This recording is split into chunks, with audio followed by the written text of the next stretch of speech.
வணக்கம் மக்களே. TNPSC group 4 தேர்வுக்கான எம்டிஎன் குரூப் 4 சர்வீசஸ் ஃப்ரீ பேட்ச்ல இன்றைய பொது அறிவியல் வகுப்புல நம்ம படிக்க இருக்க தலைப்பு வந்து உடல் இயங்கியல் அப்படின்னு பார்க்குறோம். இது மிக முக்கியமான ஒரு பயாலஜி டாபிக் அப்படின்னு சொல்லுவோம். இந்த டாபிக் நம்மளுடைய புத்தகத்துல வரிசை எண் வந்து 20ல இருக்கு, பக்க எண் வந்து 225 எடுத்துக்கோங்க.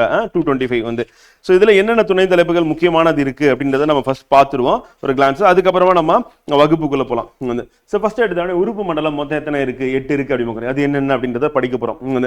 ஸோ அதுல வந்து பார்த்தீங்கன்னா முதன்மையானது ரத்த ஓட்ட மண்டலம் அப்படி பார்க்கிறோம். ஸோ அது என்ன அப்படின்றத இந்த வகுப்புல நம்ம படிக்க போறோம். அதுல ரத்த ஓட்ட மண்டலத்துல வந்து சுற்றோட்ட மண்டலம் அல்ல ரத்த ஓட்ட மண்டலம் அப்படின்னு நம்ம சொல்லுவோம். அதுல ரத்தத்தின் கூறுகளா இருக்கக்கூடியது என்ன அப்படின்னா பிளாஸ்மாவுடைய கூறுகள் என்ன, அதே மாதிரி பிளாஸ்மால என்னென்ன அயனிகள் இருக்கு, உணவுப் பொருட்கள் இருக்கு, கழிவுப் பொருட்கள் இருக்கு, வாயுக்கள் இருக்கு அப்படின்றத பத்தி நம்ம படிக்க போறோம். அதுக்கடுத்து ரத்தத்தின் ஆக்க கூறுகளா நம்ம சொல்லக்கூடியது என்னன்னா ரத்த செல்கள் அப்படின்னு நம்ம சொல்லுவோம். ஸோ மொத்தம் 3 வகையான செல்கள் இருக்கு அப்படின்னு உங்களுக்கு தெரியும். ஆர்பிசி, டபிள்யூபிசி, பிளேட்லெட்ஸ், ரத்த சிவப்பணுக்கள், ரத்த வெள்ளை அணுக்கள், ரத்த தட்டுக்கள் அப்படின்னு சொல்லிட்டு மொத்தம் 3 வகை பார்க்கிறோம். இதுல ரத்த சிவப்பணுக்கள் எரித்ரோசைட்ஸ் சொல்லுவோம். அது ரத்த சிவப்பணுக்கள் என்ன, அதுல என்னென்ன இருக்கு அப்படின்றது, அதனுடைய பயன் என்ன அப்படின்றதையும் நம்ம வந்து பார்க்க போறோம். பணிகள் என்ன. ரத்த வெள்ளை அணுக்கள் அப்படின்னும் போது லூக்கோசைட்டுகள் அப்படின்னு நம்ம சொல்லுவோம். ஸோ அதனுடைய பணிகள் என்ன அப்படின்றது நம்ம வந்து பார்க்க போறோம். இம்பார்ட்டன்ட் வந்து ஸோ அதுல வந்து வகைகள் அப்படின்னு பாத்தீங்கன்னா மொத்தம் 5 வகையா பிரிச்சிருப்போம் ஃப்ரெண்ட். அது என்ன அப்படின்றத நம்ம பார்க்க போறோம். ஒவ்வொன்றும் என்னென்ன வேலை பண்ணுது அப்படின்னு சொல்லிட்டு நம்ம பணிகள் என்ன அப்படின்றத தெரிஞ்சுக்க போறீங்க. அடுத்து ரத்த தட்டுக்கள் திராம்போசைட்டுகள் அப்படின்னாவே ரத்தம் முறைதல் அப்படின்னு பார்க்கிறோம். அப்ப ரத்தம் முறைதல் அப்படின்றத நம்ம என்ன சொல்லலாம், ஹீமோஸ்டாசிஸ் அப்படின்னு வந்து மொத்தம் 3 நிலைகளில் நடைபெற முடியும். முதல் நிலை, 2ஆம் நிலை, 3ஆம் நிலை அப்படின்னு பார்க்கிறோம். ஸோ முதல் நிலையில் என்ன நடக்கும், 2ல் என்ன நடக்கும், 3ல் என்ன நடக்கும் அப்படின்னு சொல்லி ஸ்டெப் பை ஸ்டெப்பா பார்க்க போறோம். ரொம்ப முக்கியமானது, இது நமக்கு கேள்வி கேட்டிருக்கேன். அடுத்து திராம்போசிஸ் அப்படின்னா ரத்தம் முறைதல். ரத்த குழாயில வந்து இதே அருகில ரத்தம் முறைந்தா என்ன ஆகும், அதே மூளைக்கு அருகில இருந்து ரத்தம் முறைந்தா என்ன ஆகும், என்ன நிலை ஏற்படும் அப்படின்றத நம்ம பார்க்க போறோம். அதுக்கு அடுத்து ரத்தத்தின் பணிகளும் ரத்த நாளங்கள் அப்படின்னு பார்க்கும்போது தமனிகள், சிரைகள் அப்படின்னு நம்ம 2ஆ வந்து பிரிப்போம். ஸோ தமனினா என்ன, சிறைனா என்ன, ரெண்டுத்துக்குள்ள வேறுபாடு நம்ம அட்டவணையில பார்க்க போறோம். அதே மாதிரி சுற்றோட்ட மண்டலத்தின் வகைகள் வந்து திறந்த வகை, மூடிய வகை அப்படி பார்க்கிறோம். திறந்த வகை நம்ம ஏற்கனவே வந்து பார்த்தோம், கணுக்காலிகள் அப்படின்னு நம்ம ஏற்கனவே வந்து பார்த்தோம். திறந்த வகைக்கு பெஸ்ட் எக்ஸாம்பிள் சொல்லுவோம். மூடிய வகை அப்படின்னா மனிதனுடைய ரத்த ஓட்ட மண்டலம் அப்படி பார்க்கலாம். இந்த ரத்த ஓட்ட மண்டலத்தை கண்டுபிடிச்சது யாரு அப்படின்னா வில்லியம் ஆர்வி, அவரை பத்தி நம்ம பார்க்க போறோம். அதற்கு அடுத்து இதயம் அப்படி பார்க்க போறோம். ஸோ இதயம் அப்படின்னு எடுத்துட்டா இதயத்துடைய பார்ட்ஸ் என்னென்ன, பாகங்கள் என்னென்ன இருக்கு, இதயத்தோட பணிகள் என்ன அப்படின்றத வந்து படிக்க போறோம் முழுமையா. அதே மாதிரி அதுல இருக்கக்கூடிய வாழ்வுகள் என்னென்ன இருக்கு அப்படின்றத தெரிஞ்சுக்க போறீங்க. மாதிரி இதயத்துல அறைகள், 4 அறைகள், ஒவ்வொரு அறையிலும் என்ன நடக்கும், எங்க வந்து ஆக்சிஜன் மிக்க ரத்தம் போகும், எங்க ஆக்சிஜன் குறைந்த ரத்தம் போகும், அப்ப உடல் முழுதும் சர்க்குலேஷன் வந்து எப்படி நடக்கும், அதே மாதிரி இதயத்துல இருந்து நுரையீரலுக்கான சர்க்குலேஷன் என்ன நடக்கும், அதுக்கு பேர் என்ன அப்படின்றத நம்ம படிச்சு தெரிஞ்சுக்க போறோம்.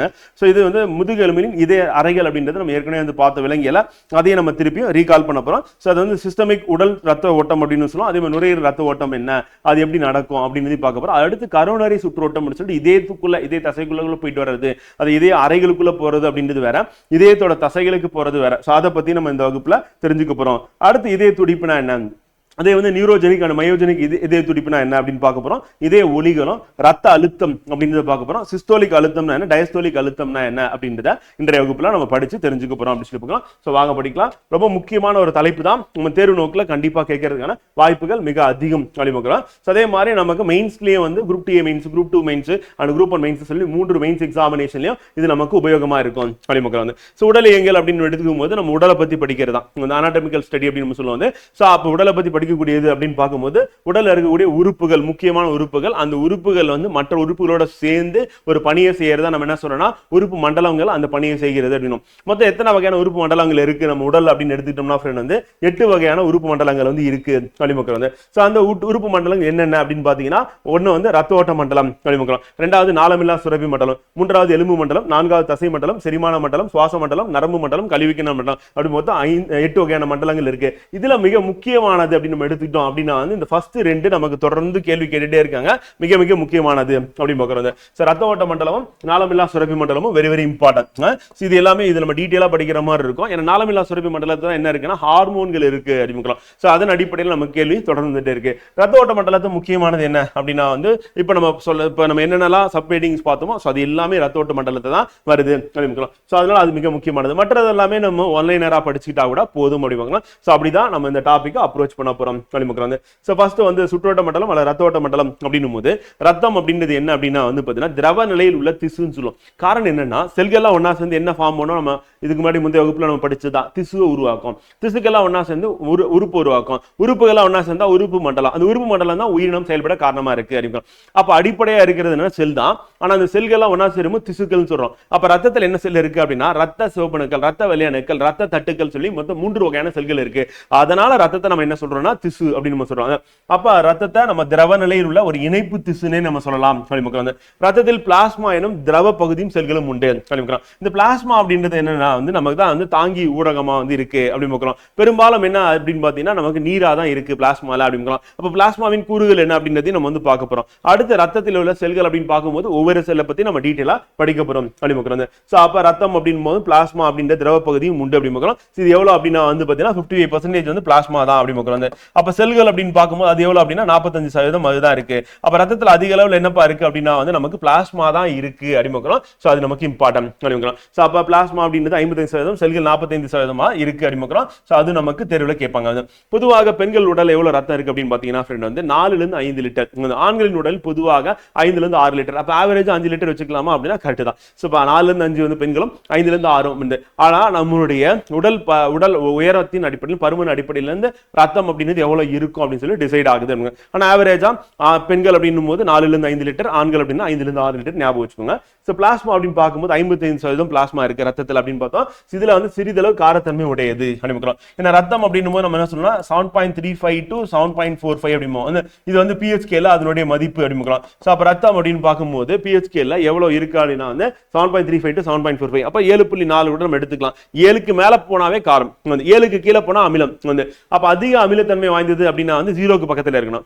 அதிக காரத்தன்மை வாய்ந்தது அப்படின்னா 14க்கு பக்கத்துல இருக்கணும். அப்ப 7க்கு பக்கத்துல இருக்கிறதுனால சிறிதளவு காரத்தன்மை வாய்ந்தது அப்படின்னு எதை சொல்றோம்னா நம்ம ரத்தத்தை சொல்றோம், பிளாஸ்மாவை சொல்றோம் அப்படின்னு. இப்ப பிளாஸ்மாவின் கூறுகள் அப்படின்னு பார்க்கும்போது பிளாஸ்மால என்னப்பா இருக்குன்னா நீர் தான் பெரும்பாலும் இருக்கு.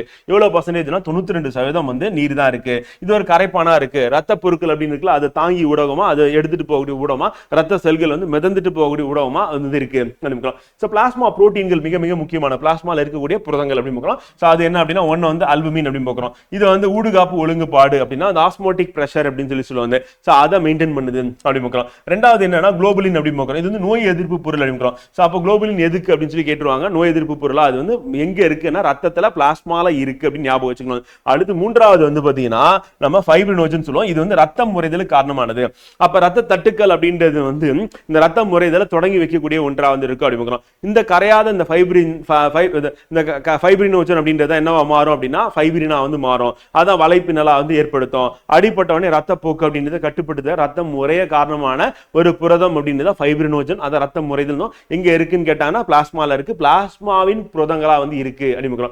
சோ அப்ப குளோபுலின் நோய் எதிர்ப்பு பொருளும் ஃபைப்ரினோஜன் வந்து ரத்த முறைதல் அப்படின்றது நமக்கு வெரி வெரி இம்பார்ட்டன்ட். இது ரெண்டுமே நமக்கு எக்ஸாம்ல ஆல்ரெடி கேட்டிருக்காங்க, திருப்பி கேட்பாங்க அப்படின்னு சொல்லி பார்க்கலாம். அதுக்கு அடுத்து அயனிகள் அப்படின்னு பார்க்கும்போது அந்த காரநிலை அப்படின்னு பார்க்குறோம். அந்த 7.4 அப்படின்றது வந்து காரமா வந்து இருக்கு அப்படின்னு. அதுக்கு காரணமான அயனிகள் அப்படின்னா sodium, potassium, calcium, magnesium, chlorine, ion and phosphoric oxide, hydrogen and hydro carbonic அப்படின்னு. இது எல்லாமே வந்து பார்த்தீங்கன்னா அந்த அமில காரத்தன்மை சமன்பாடுக்கும் அதுக்கு அடுத்து ஊடுகாப்பு ஒழுங்குபாடுன்னு ஆஸ்மாட்டிக் பிரஷர் மெயின்டைன் பண்றதுக்கும் காரணமா இருக்கு. அப்ப ரத்தத்துல அயனிகள் இருக்குன்னா இருக்கு அப்படின்னு. அதுல மெயினா என்னன்னா சோடியம், பொட்டாசியம், கால்சியம், மெக்னீசியம் அப்படின்னு கூட ஞாபகம் வச்சுக்கோங்க. இந்த முதல் 4 ஞாபகம் வச்சுட்டா போதும் அப்படின்னு. அடுத்து உணவுப் பொருட்கள் என்னப்பா இருக்கு அப்படின்னா நம்ம உணவு உட்கொண்டவனே அது வந்து செரிமானம் அப்படின்றது வாயிலிருந்து ஆரம்பிக்கும் ஃப்ரெண்ட். அப்படி ஆரம்பிச்சோன்னா இறப்பைக்கு போகும், இறப்பையில இருந்து சிறுகுடல் போகும், சிறுகுடல் என்ன பண்ணும் உரியப்படும். அப்ப சிறுகுடல்ல இருக்கக்கூடிய அந்த உணவுல இருக்கக்கூடிய சத்துக்கள் அது உரியப்பட்டு ரத்தத்துல மிக்ஸ் ஆகும். அப்ப ரத்தத்துக்கு போகும்போது அதுல குளுக்கோஸ் இருக்கும், கொழுப்பு இருக்கும், புரதம் இருக்கும் அப்படிங்கிறோம். சோ முக்கியமான ஒரு உணவுப் பொருள் என்ன அப்படின்னா குளுக்கோஸ் அப்படின்னு பார்க்கிறோம். சோ அது என்னப்பா அப்படின்னா சக்தி அளித்தல், நமக்கு எனர்ஜி கொடுக்கறதே அதுதான் அப்படின்னு பார்க்கிறோம். அப்ப நம்ம ஏடிபி அப்படின்றது மைட்டோகாண்ட்ரியால உற்பத்தி ஆகிறதுக்கு காரணம் என்ன, குளுக்கோஸ் உடைக்கப்பட்டு ஆற்றலா மாற்றப்படுகிறது. இது எங்க இருக்கு அப்படின்னா ரத்தத்துல பிளாஸ்மால குளுக்கோஸ் இருக்கு. அடுத்து அமினோ அமிலங்கள் அப்படின்றது என்னன்னா நம்ம புரோட்டீன் சொல்லலாம், புரதம் சொல்லலாம். அந்த புரதம் அப்படின்னும் போது அதுக்குள்ள என்ன இருக்குன்னா அமினோ அமிலங்களா தான் இருக்கு அப்படின்னு. அது வந்து நம்ம என்ன சொல்லலாம் கட்டுமான பொருட்கள் அப்படின்னு. அப்ப நமக்கு தசைகள் உருவாக காரணம் என்ன அப்படின்னா வந்து இந்த அமினோ அமிலங்கள் தான். அதனால கட்டுமான பொருள் அப்படின்னு. அடுத்து ட்ரை கிளிசரைடுகள், கொலஸ்ட்ரால், வைட்டமின்கள், நொதிகளின் செயல்கள் இது எல்லாமே எங்க இருக்கு அப்படின்னா உணவுப் பொருட்களா பிளாஸ்மால காணப்படுகிறது. பிளாஸ்மால அதே மாதிரி உணவுப் பொருள் மட்டும் இல்லாம கழிவு பொருள் இருக்கும். எப்படி அப்படின்னா செல்ல இருந்து வெளியேற்றப்படக்கூடிய கழிவு பொருட்கள் எங்க போகும், திசுக்கள். செல்லுனா செல்லாம் ஒன்னா சேர்ந்து திசு. அப்ப திசுக்கள் உள்ள செல்களில் இருந்து வெளியேற்றப்படுகிற கழிவு பொருட்கள் ரத்தத்துல தான் போய் சேரும். அப்ப ரத்தத்துல இருந்து அது எங்க போகும் அப்படின்னு கேட்டீங்கன்னா அது நேரா சிறுநீரகத்துக்கு போகும். சிறுநீரகத்துல என்ன நடக்கும் அப்படின்னா வந்து அந்த ரத்தத்துல இருக்கக்கூடிய கழிவு பொருட்கள் வெளியேற்றப்படும்.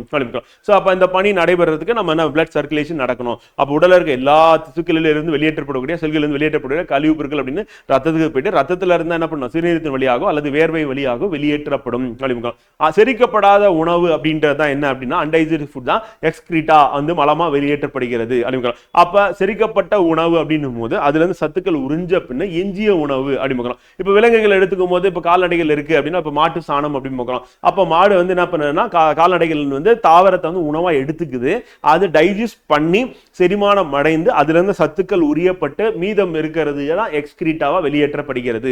அதான் வந்து ஃபைபர் அப்படின்னு நம்ம சொல்லுவோம். வந்து பார்த்தீங்கன்னா அந்த நார் சத்துக்கள் அப்படின்றது என்ன பண்ணணும், அதுக்கு மேல என்ன பண்ண அதுல இருந்து சத்துக்கள் எடுக்க முடியாது, அது வெளியேற்றப்படும். அதான் மாட்டு சாணமா வந்து வருது. அதே மாதிரி தான் விலங்குகள், மனிதனா இருக்கட்டும் மற்ற விலங்குகளா இருக்கட்டும், செரிக்கப்படாத உணவு அன்டைஜஸ்டட் ஃபுட் தான் என்னன்னா எக்ஸ்கிரீட்டா கழிவு பொருளா வெளியேற்றப்படுது. இப்ப ரத்தம் அப்படின்னு பார்க்கும்போது ரத்தத்தில் இருக்கக்கூடிய கழிவு பொருள் சிறுநீரகத்தால் வெளியேற்றப்படுகிறது.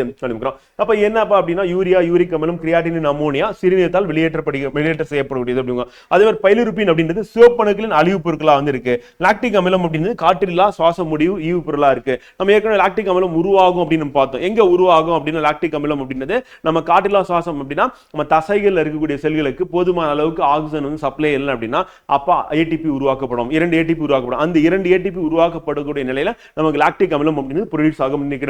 அப்ப கழிவு பொருட்கள் அப்படின்னு எடுக்கும் பொழுது யூரியா, யூரிக் அமிலம், கிரியாட்டினின், அமோனியா சிறுநீரகத்தால் வெளியேற்றப்படுகிறது. அந்த பைலுறுப்பின் சிவப்பணுக்களின் அழிவு பொருட்களா வந்து இருக்கு. அதுவும் வந்து என்ன பண்ணா ரத்தத்தில் இருக்கக்கூடிய கழிவு பொருளா இருக்கு. லாக்டிக் அமிலம் காற்றில்லா சுவாச முடியும் ஈவு பொருட்களா இருக்கு அப்படிங்கிறோம். சோ அப்ப இது எல்லாமே கழிவு பொருட்கள் எங்க மிதந்துட்டு இருக்கு அப்படின்னா வந்து பிளாஸ்மால அப்படிங்கிறோம். அப்ப வெளியேற்றப்படக்கூடிய உறுப்பு அப்படின் போது சிறுநீரகம் அப்படிங்கிறோம். அதுல யூரியா, யூரிக் அமிலம், கிரியாட்டினின், அமோனியா அப்படின்றது சிறுநீரகத்தால் வெளியேற்றப்படுகிறது. பைலுறுப்பின் அப்படின்னா ரத்த சிவப்பணுக்களின் அழிவு பொருள் அப்படின்னு ஞாபகம் வச்சுக்கணும். லாக்டிக் அமிலம் அப்படின்னா காற்றில்லா சுவாசம், ஆக்சிஜன் இல்லாத நிலையில் குளுக்கோஸ் செரிக்கப்பட்டு ஆற்றலா மாற்றப்படும் பொழுது நமக்கு கிடைக்கக்கூடிய ஒரு விளைபொருளா வந்து என்ன இருக்கு அப்படின்னா லாக்டிக் அமிலம் இருக்கு அப்படிங்கிறது வந்து. சோ அதுக்கு அடுத்து நெக்ஸ்ட் வந்து பாத்தீங்கன்னா நமக்கு நடத்துவிக்கும் பொருட்கள் ரத்தத்தின் ஆக்கக்கூறுகள் அப்படின்னு எடுக்கும்போது ரத்த சிவப்பணுக்கள் அப்படின்னும் போது எரித்ரோசைட்டுகள் அப்படின்னு சொல்லுவாங்க. ரத்த வெள்ளையணுக்கள் அப்படின்னும் போது லூக்கோசைட்டுகள், ரத்த தட்டுகள் அப்படின்னா திராம்போசைட்டுகள் என்று அழைக்கப்படுகிறது. மொத்தம் 3 வகையா வந்து நம்ம என்ன பண்ணோம் ரத்த அணுக்கள் வந்து இருக்கு அப்படிங்கிறோம். சோ 3 வகைப்படும் அப்படிங்கிறோம். அப்ப எரித்ரோசைட் எரியும் போது ரெட்டா இருக்குமா, ஆனா ரத்த சிவப்பணுக்கள் ஞாபகம் வச்சுக்கோங்க. லூக்கோ அப்படின்னா வந்து நிறமற்றதுன்னு அர்த்தம். இப்ப லூக்கோசைட்டுகள், சைட்டுனா செல், அப்ப லூக்கோசைட்டுகள் அப்படின்னா வந்து ரத்த வெள்ளையணுக்கள் அப்படிங்கிறோம். அதே மாதிரி நமக்கு திராம்போசைட்டுகள் அப்படின்னா திராம்போ அப்படின்றது இப்ப திராம்போபிளாஸ்டின் அப்படின்றது நம்ம படிக்க போறோம். ரத்த முறையில முக்கியமான ஒரு பொருளா இருக்கு. புரோத்ராமின் அண்ட் திராம்போகைனசிஸ் அப்படின்னு நம்ம சொல்லுவோம். இது எல்லாமே வந்து பார்த்தீங்கன்னா ரத்தம் முறைதல் சம்பந்தப்பட்டது. அப்ப ரத்தம் முறைதலுக்கு காரணமானது எதுனா ரத்த தட்டுகள், அதை வந்து திராம்போசைட்டுகள் என்று அழைக்கப்படுகிறது அப்படின்னு நம்ம ஈஸியா நினைவுல கொள்ளலாம். சோ அப்ப ரத்த சிவப்பணுக்கள் அப்படின்னு பார்க்கும்போது எரித்ரோசைட்டுகள் இவை மனித உடலில் அதிக அளவில் காணப்படக்கூடிய ரத்த செல்கள் ஆகும். அப்ப இது இம்பார்ட்டன்ட். வந்து மனித உடலில் அதிக அளவு காணப்படக்கூடிய மனிதர்கள் அதிக அளவில் காணப்பட்ட செல் எதுன்னு கேட்டாவே அது வந்து ஆர்பிசி. வந்து ரத்தத்தில் இருக்கக்கூடிய அதிக அளவில் இருக்கிற செல் எதுன்னு கேட்டா அதுவும் ஆர்பிசி அப்படிங்கிறோம். அப்ப 45% வந்து ரத்த செல்கள் அப்படின்னு சொல்றோம். அதுல 99% யார் இருக்கா அப்படின்னு கேட்டீங்கன்னா ஆர்பிசி தான் இருக்கு அப்படிங்கிறோம். எங்கப்பா உற்பத்தி ஆகுது அப்படின்னு கேட்டீங்கன்னா எலும்பு மஜையில் உற்பத்தி உருவாகின்றன அப்படிங்கிறோம். சோ அப்ப இதுல வந்து என்ன நிறமி இருக்கு அப்படின்னா ஹீமோகுளோபின், அதுதான் ரத்தத்துக்கு சிவப்பு நிறத்தை கொடுக்கிறது. இந்த நிறமி என்ன சொல்றோம்னா சுவாச ஹீமோகுளோபின், சுவாச நிறமின்னு சொல்றோம். காரணம் என்னன்னா இந்த ரத்த சிவப்பணுக்கள் அப்படின்றது நுரையீரலுக்கு போகும்போது அங்க காற்றில் இருக்கக்கூடிய ஆக்சிஜன் அதோட ஒட்டிக்குது. அப்ப ஆக்சிஜன் எடுத்துட்டு போகக்கூடிய படகு எது அப்படின்னு கேட்டாங்கன்னா இந்த ஹீமோகுளோபின் அப்படி போகிறோம். இது எங்க இருக்குன்னு கேட்டாங்கன்னா ரத்த சிவப்பு நிறமில் காணப்படுகிறது. அப்ப சுவாச நிறமியான ஹீமோகுளோபின் ஆர்பிசியை கொண்டுள்ளதால் ரத்தம் சிவப்பு நிறத்துடன் காணப்படுகிறது. அப்ப சுவாச நிறமின்னு சொல்றோம். அந்த ஹீமோகுளோபின் வந்து ஆர்பிசியில இருக்கு அப்படின்னு பார்க்கிறோம். அந்த நிறமினால் அது என்ன கலர்ல இருக்குன்னா சிவப்பு நிறத்துல இருக்கு. அப்ப ரத்த வெள்ளையணுக்கள் என்ன இருக்காது, ஹீமோகுளோபின் இல்ல அப்படின்னு பார்க்கிறோம். சோ அதனால எப்படி இருக்குன்னா அது வந்து பாத்தீங்கன்னா வெள்ளை நிறத்துல இருக்கு, லூக்கோசைட்டுகள் அப்படின்னு சொல்லுவோம். நிறமற்றதுன்னு கூட சொல்லலாம். பாலூட்டிகளின் முதிர்ச்சி அடைந்த ரத்த சிவப்பணுக்கள் செல் நுண்ணுறுப்புகள் மற்றும் உட்கரு காணப்படுவதில்லை. இப்ப பாலூட்டிகளில் இருக்கக்கூடிய ரத்த சிவப்பு அப்படின்னு பார்க்கும்போது முதிர்ச்சி அடைந்தது. சோ அதுல என்ன இருக்குன்னா செல் நுண்ணுறுப்பு இருக்காது, உட்கரு இருக்காது. சோ அதனாலதான் என்னுடைய வாழ்நாள் வந்து பாத்தீங்கன்னா கம்மியா இருக்கு அப்படின்னு அது ஒரு ரீசன் வந்து சொல்றேன். வந்து இவை இருபுறமும் குளிந்த பாக்குறதுக்கு எப்படி இருக்குன்னா இந்த மாதிரி வந்து டவுனட் மாதிரி வந்து பாத்தீங்கன்னா இருபுறமும் குளிந்த தட்டு வடிவம் உடையவை அப்படிங்க. அப்ப இருபுறமும் குளிந்த செல்லா வந்து எது இருக்கு அப்படின்னா நம்ம ரத்த சிவப்பணுக்கள் இருக்கு, தட்டு வடிவத்தில் இருக்கு அப்படிங்கிறோம். அது நமக்கு இம்பார்ட்டன்ட். இவற்றின் வாழ்நாள் எவ்வளவு அப்படின்னா 120 நாட்கள் அப்படிங்கிறோம். அண்ட் ஆர்பிசி ஆக்சிஜனை நுரையிலிருந்து திசுக்களுக்கு கடத்துகிறது. அப்ப ஆக்சிஜனை கடத்தும் அப்படிங்கிறோம். அதே மாதிரி திருப்பி கார்பன் டை ஆக்சைடு என்ன பண்ணும், திசுக்கள்ல இருந்து நுரையீரலுக்கு கடத்தும் அப்படிங்கிறோம். அப்ப ஹீமோகுளோபின் உடலில் ஆக்சிஜனை கடத்தும். ஆக்சிஜனுடைய நேர்ந்த நிலையில் அதற்கு ஆக்சி ஹீமோகுளோபின். அப்ப ஆக்சிஜன் சேர்ந்த உடனே அது ஆக்சி ஹீமோகுளோபின் என்று அழைக்கப்படுகிறது அப்படிங்கிறோம். ஏன் அப்படின்னு கேட்டானா ஆக்சிஜனை கடத்துறதுனால அப்படிங்கிறோம். அது மாதிரி விலா எலும்புகள், முதுகெலும்புகள் ஆகிய எலும்பு மஜைகளில் உற்பத்தி ஆகின்றன அப்படிங்கிறோம். சோ எலும்பு மஜைன்னு சொல்லியாச்சு. அந்த எலும்பு மஜை எங்க இருக்குன்னா விலா எலும்பு, அதுக்கப்புறம் முதுகெலும்பு.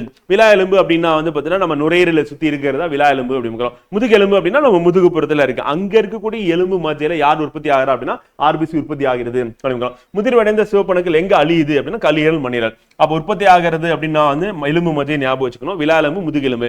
அழியக்கூடிய இடம் எது அப்படின்னா கல்லீரல், மண்ணீரல் அப்படின்னு ஞாபகம் வச்சுக்கலாம், ஈஸியா இருக்கும் சொல்லக்கூடிய வார்த்தை. அப்ப அழிக்கப்பட்ட அந்த பயிலுறுப்பினா வந்து மாறுது, அதான் வந்து ரத்த சிவப்பணுக்கள் அழிவு பொருட்கள் நம்ம ஏற்கனவே பிளாஸ்மால இருக்கு அப்படின்னு பார்த்தோம். அடுத்து நம்ம படிக்க போறது என்னன்னா ரெண்டாவது ரத்த வெள்ளையணுக்கள் அப்படின்னு. இது வந்து லூக்கோசைட்டுகள் அப்படின்னு சொல்றோம். எரித்ரோசைட் எரியும் போது ரெட் கலர்ல இருக்கும், அதனால ரத்த சிவப்பு. லூக்கோசைட், லூக்கோ அப்படின்ற வார்த்தையை நிறமற்றது அப்படிமுக்கிறோம். சோ அப்ப இவை நிறமற்றவை அப்படிமுக்கிறோம். இது நம்ம ஆங்கிலத்தில் ஒயிட் பிளட் செல்ஸ் அப்படின்னு வந்து இவற்றில் ஹீமோகுளோபின் காணப்படுவதில்லை. அப்ப ஹீமோகுளோபின் இல்லாதது எது அப்படின்னா வந்து நம்ம WBC ரத்த வெள்ளையணுக்கள் அப்படிங்கிறோம். அதே மாதிரி உட்கரு இதுல இருக்கும், அதே RBCல உட்கரு இருக்காது. அப்ப உட்கரு கொண்டவை எது அப்படின்னா ரத்த வெள்ளையணுக்கள் அப்படிமுக்கிறோம். சோ அது இம்பார்ட்டன்ட். வந்து இது வந்து எங்க உற்பத்தி ஆகுது அப்படின்னும் போது அதே மாதிரி ரத்த சிவப்பணுக்கள் மாதிரி இதுவும் எங்கன்னா எலும்பு மஜ்ஜையில் உற்பத்தி ஆகுது. அண்ட் கூடுதலா வேற எங்க உற்பத்தி ஆகுதுன்னா மண்ணீரில் உற்பத்தி ஆகிறது. அதுக்கப்புறம் மண்ணீரில் காணப்படுகிறது, தைமஸில் காணப்படுகிறது, நிணநீர் முடிச்சில் காணப்படுகின்றன. அப்ப இவை உற்பத்தி ஆகி காணப்படக்கூடிய இடமா எது இருக்கு அப்படின்னா வந்து எலும்பு மஜ்ஜை அப்படின்றது நமக்கு ரத்த சிவப்பணும் மாதிரி அதுவும் இங்கேயும் இருக்கு. அது மட்டும் இல்லாம மண்ணீரில் அது அழியின் பார்த்தோம், இங்க மண்ணீரில் தைமஸ் அப்புறம் நிணநீர் முடிச்சுகள். நம்ம தொடர்ந்து கேட்கறது வந்து நிணநீர் முடிச்சில் காணப்படக்கூடிய செல் எது அப்படின்னு கேட்டாங்க அப்படின்னா WBC அப்படிங்கிறோம், ரத்த வெள்ளையணுக்கள் அப்படின்றது இம்பார்ட்டன்ட். இவை அமீபா போன்று நகரக்கூடிய. ஏன் நகரணும்னா இப்ப நம்ம உடல் வந்து தொற்று நோய்க்கு உள்ளாக்கப்படுகிறது.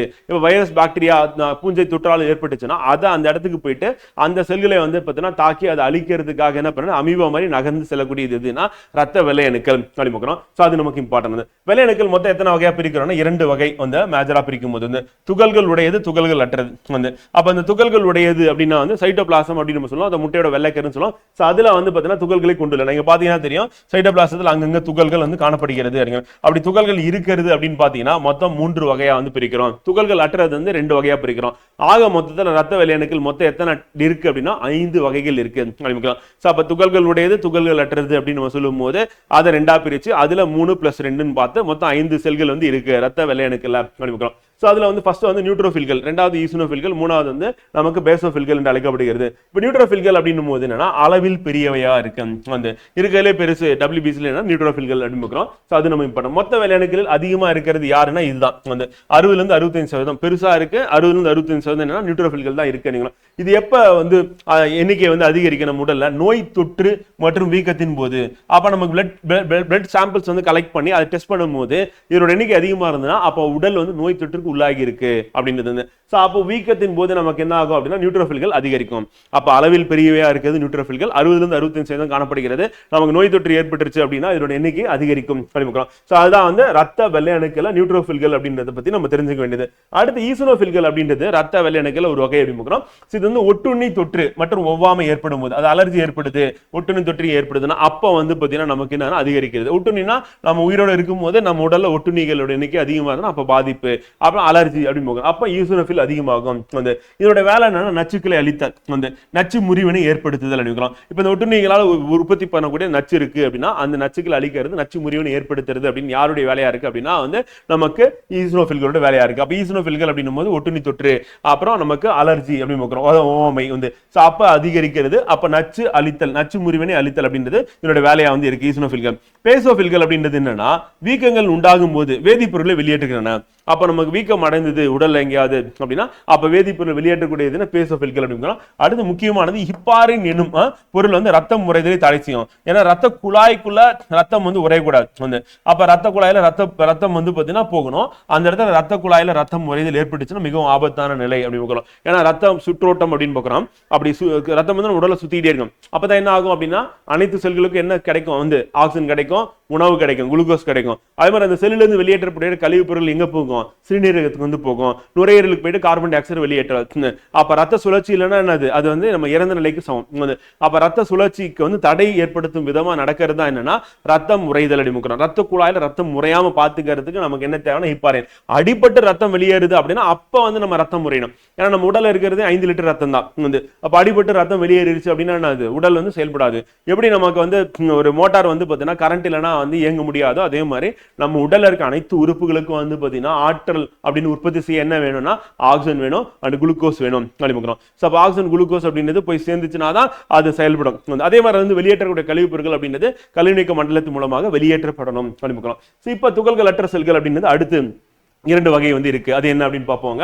ஸோ சைட்டோபிளாசத்தில் துகள்கள் காணப்படுவதில்லை. இரண்டு வகை, ரெண்டுமே வெரி வெரி இம்பார்ட்டன்ட். ஏன்னா இது ரெண்டுமே வந்து நோய் கிருமிக்கு எதிராக சண்டை போடுறதுல முக்கியமான பங்கு ஆட்டுகிறது அப்படிமுக்கிறாங்க. ஸோ அப்போ நம்ம இதுக்கு முன்னாடி பார்த்த வந்து பார்த்தீங்கன்னா நியூட்ரோஃபில்கள் அண்ட் ஈசோனோஃபில்கள் பேசோஃபில்கள் அப்படின்னு பார்க்கும்போது ஸோ அதை விட இது மிக சிறப்பாக வந்து பார்த்தீங்கன்னா நமக்கு நோய் எதிர்ப்பாற்றலை ஏற்படுத்துது நம்ம உடல் அப்படிங்கிறோம். என்னப்பா அப்படின்னு பார்த்தீங்கன்னா லிம்போசைடுகள் மோனோசைடுகள். லிம்போசைடுகள் அப்படின்னா மொத்த வேலை எனக்குலாம் இது வந்து 20-25% இருக்கு. மெயினாக என்னுடைய வேலை லிம்போசைட்ஸ் அப்படின்றது வெரி வெரி இம்பார்ட்டன்ட். இதனுடைய ஒர்க் என்ன அப்படின்னா வந்து வைரஸ் மற்றும் பாக்டீரியா நோய் தொற்றும் போது இவை எதிர்ப்பு பொருளை உருவாக்குங்க. அப்ப வைரஸ் பாக்டீரியா நோய் எதிர்ப்பின் போது நோய் எதிர்ப்பு பொருளை உருவாக்கக்கூடியது எது அப்படின்னு கேட்டாங்கன்னா இந்த லிம்போசைட்டுகள் இருக்கும். மிகச்சிறிய வெள்ளையணுக்களா எது இருக்குன்னா இதுதான். நிணநீர் அணுக்கள், மண்ணீரல், அப்புறம் டான்சில் மற்றும் தொண்டை, மூளை, தைமஸ் போன்ற நினைவு உறுப்புகள் இவை அதிகம் காணப்படுகின்றன. நிணநீர் உறுப்புகள் அப்படின்னு நம்ம ஏற்கனவே சொன்னோம், WBC வந்து இருக்குன்னு பார்த்தோம். ஸோ அப்போ நிணநீர் உறுப்புகள் அதிகமாக காணப்படுறதுன்னா லிம்போசைட்டுகள். இது உடல் முழுக்க இருக்கும், அங்கங்க நிணநீர் முடிச்சு நம்ம சொல்லுவோம். அதுக்கப்புறம் நம்ம நோட் பண்ண வேண்டிய தைமஸ் வந்து, அப்புறம் மண்ணீரல், அப்புறம் டான்சில் அப்படின்னா வந்து தொண்டை பகுதி. அப்ப இது ரெடியா காத்துட்டு இருக்கு. நம்ம உடல நுழைஞ்ச உடனே வைரஸ் பாக்டீரியாவை போட்டு தள்ளுறதுக்காக அந்த லிம்போசைட்ஸ்ல இருக்கக்கூடிய லைசோசோம் அப்படின்றது என்ன பண்ணும் அப்படின்னா வந்து அதை உள்ள எடுத்து போட்டு அதை வந்து ஜீரணம் பண்ணிடும். ஸோ அப்ப நம்ம லிம்போசைட்டுகள் அப்படின்றத வந்து பாத்தீங்கன்னா வைரஸ் பாக்டீரியா தொற்றின் போது வந்து பாத்தீங்கன்னா நோய் எதிர்ப்பு பொருளை உற்பத்தி பண்ணும். அவ உடல்ல பல இடங்களில் காணப்படுகிறது. நிணநீர் கணுக்கள் உடல் முழுவதும் இருக்கும். அடுத்து மண்ணீரல், டான்சில்னா தொண்டை பகுதி, அப்புறம் மூளை, அப்புறம் தைமஸ், இந்த பகுதி எல்லாமே இருக்கு. அப்ப வைரஸ் பாக்டீரியா எதிர்த்து தாக்கக்கூடியது.